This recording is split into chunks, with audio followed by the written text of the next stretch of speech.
Hello dear students, welcome back to channel JS commerce classes.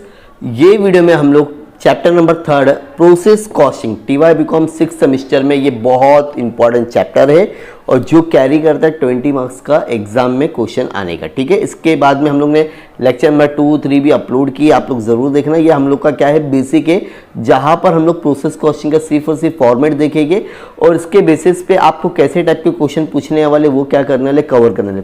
तो ये 5 से 6 minute का वीडियो स्टूडेंट्स देखने के बाद में डेफिनेटली मैं बोल सकता हूँ फिर आप लोग सोचोगे कि इतना ईजी चैप्टर है तो मुझे ये चैप्टर करना चाहिए। ठीक है स्टूडेंट्स, सबसे पहले प्रोसेस कॉस्टिंग का मतलब तो सभी को पता है, फाइंड आउट द कॉस्ट, मतलब कोई भी प्रोडक्ट का कॉस्ट फाइंड आउट करने का हम लोग बोलते हैं कॉस्टिंग।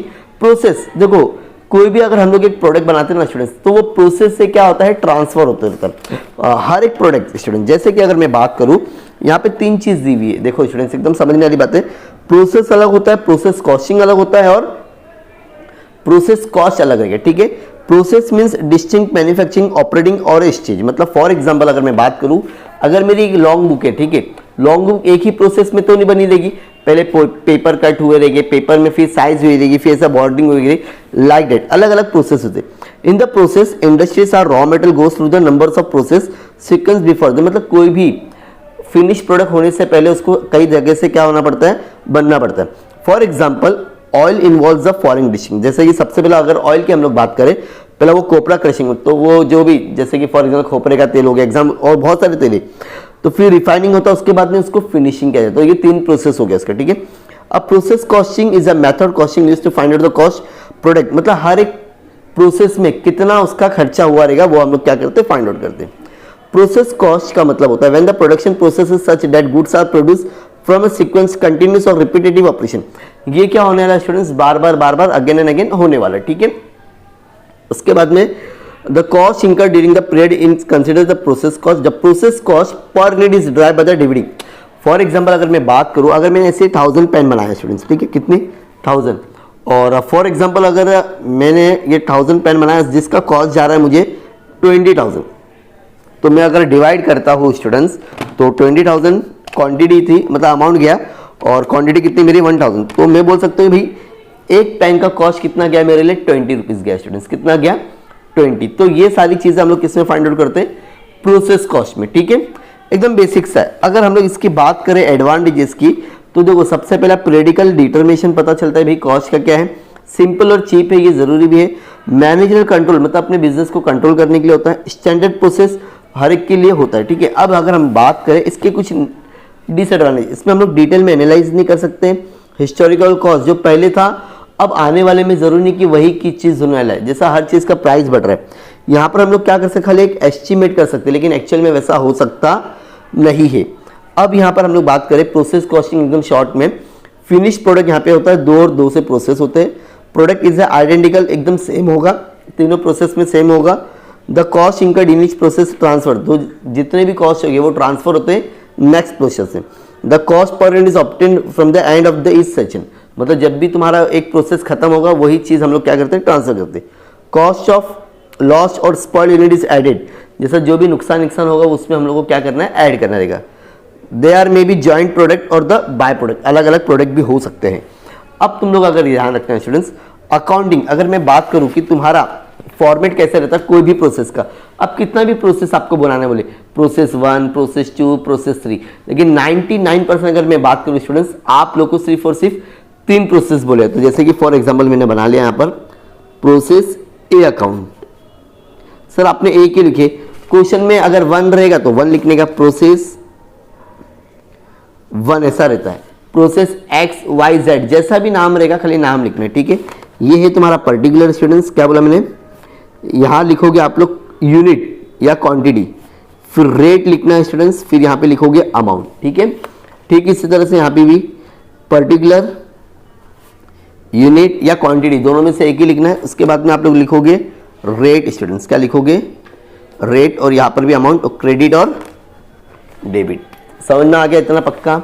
अब ये सारी चीजें खर्चे आपके एक्सपेंडिचर क्या है तुम्हारा, जो यहां पर लिखा है सेपरेट प्रोसेस हम लोग ने बना दी। सबसे पहले डेबिट साइड में हम लोग क्या लिखते हैं, सारे खर्चे, जैसे कि मटेरियल आ गया तो यहाँ लिख देता मैं टू इनपुट या तो फिर इंट्रोड्यूस। ठीक है, इंट्रोड्यूस टू मटेरियल या एक्सपेंसेस, ठीक है, टू डायरेक्ट वेजेस या वेजेस, जैसा भी क्वेश्चन में रहेगा, टू डायरेक्ट एक्सपेंसेस, ठीक है। इसके बाद में आ सकता है टू ओवरहेड, ठीक है, ये एक्सपेंसेस सारे इधर आएगा।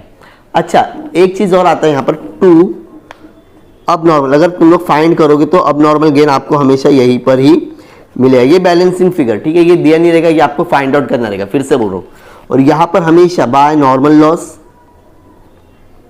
क्या रहेगा, नॉर्मल लॉस, नॉर्मल लॉस हमेशा इनपुट के ऊपर या तो फिर मटेरियल की क्वांटिटी पर आए, ठीक है।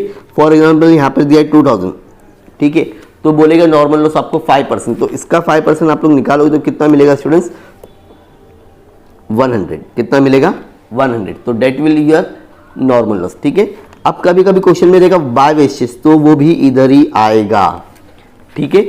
अब आउटपुट ट्रांसफर वो भी इधर ही आता है, by output transfer to next process, क्या बोला मैंने, नेक्स्ट प्रोसेस, ठीक है, याद रहेगा स्टूडेंट्स। उसके बाद ये सारी चीजें क्रेडिट की, बाय सेल्स वो भी इधर ही आता है, बाय वेयर हाउस ट्रांसफर ये भी इधर ही आएगा, वेयर हाउस ट्रांसफर, इतनी सारी चीजें आप लोग की आती है मोस्टली, इससे ज्यादा कुछ नहीं। हाँ, एक और चीज आता है स्टूडेंट्स में लिख देता हूं, बाय अब नॉर्मल लॉस भी आपका इधर ही आएगा। इससे ज्यादा जितना मैंने बताया 90% आप लोग का पूरा प्रोसेस अकाउंट इसी में खत्म होगा, इससे ज्यादा आप लोग को कुछ भी ऐड नहीं रहेगा। हाँ, इसमें नाम चेंजेस हो सकते हैं, डायरेक्ट वेजेस वैसा ही, बाकी और कुछ भी ऐड नहीं होगा।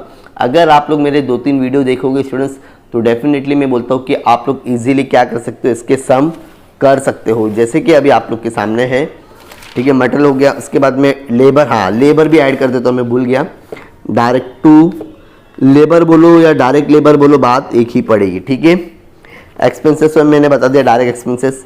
अब उसके बाद में क्रेडिट साइड में क्या क्या आता है स्टूडेंट्स, मैंने बता दिया, सेल वैल्यू आती है, या तो फिर जो आपको ट्रांसफर करना रहेगा वही। और इस तरह से यहाँ पे एकदम शॉर्ट में आपको कुछ दिया हुआ है फॉर्मेट, लेकिन मैंने आपको बहुत अच्छे से समझाया हूँ, तो प्लीज़ वीडियो को अपने दोस्तों के साथ में शेयर करना।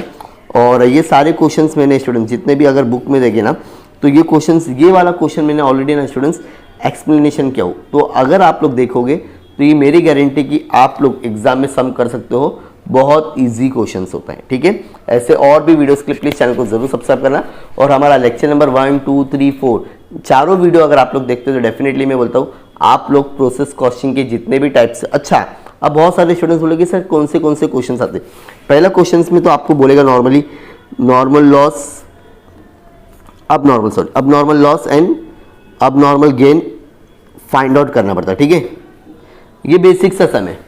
उसके बाद में आता है ट्रांसफर टू वेयर हाउस, इसके ऊपर भी एक क्वेश्चन है, क्वेश्चन में दिया रहेगा वेयर हाउस, तो समझ रहेगा सेकंड मेथड। उसके बाद में दिया रहेगा स्टॉक अकाउंट, क्या दिया रहेगा, स्टॉक, जैसे ए स्टॉक हो गया, बी स्टॉक हो गया, प्रोसेस अलग होता है, स्टॉक अलग होता है। फिर होता है उसके बाद में सेल्स अकाउंट वाला, सेल्स अकाउंट। तो ये चार ही आप लोग के पास में वैरायटी है, ये चारों के ऊपर मैंने ऑलरेडी वीडियो बनाया, देखोगे तो बहुत ही ज़्यादा यूजफुल होगा और आप लोग को पूरे 20 नंबर मिलने की पूरी है। लेकिन सब में आपको बनाना वही है, process A account, process B account, process C. हाँ, जो स्टॉक वाला है उसमें आपको सेपरेट स्टॉक अकाउंट बनाना पड़ेगा। तो इसके लिए मैंने आपको चारों वैरायटी के एक सम करवा दिया हूँ, आप लोग देखना और अपने 20 नंबर पक्के कर लेना। ऐसे और भी वीडियोस के प्लीज चैनल को जरूर सब्सक्राइब कर लेना। Thank you so much, bye bye.